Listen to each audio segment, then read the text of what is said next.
Welcome to Chillin' 101. We hope this video helps. You need admin rights and a current restore point before changing services. First, open the Services console by typing Services. MSC in the Start menu. This gives direct control over the Windows search service. Once done, locate Windows Search in the list and right-click to view properties. You will change startup type and service state here.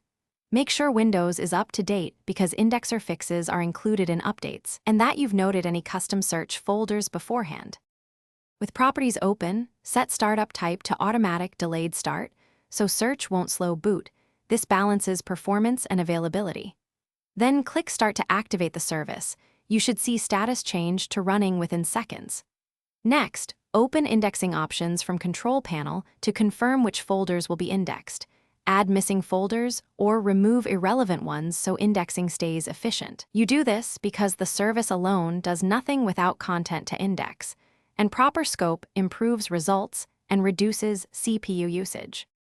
To finish, open indexing options and click Advanced, then rebuild if search results are incomplete. Rebuilding forces a fresh index and resolves many issues. If the service won't start, check Event Viewer under Windows Logs Application and System for error codes. That tells you whether permissions or corrupted files are involved. Finally, restart your PC to apply changes. If problems persist, run sfc/scano and dism repair commands because corrupted system files often prevent Windows search from functioning. Thanks for watching. Consider subscribing if we helped you.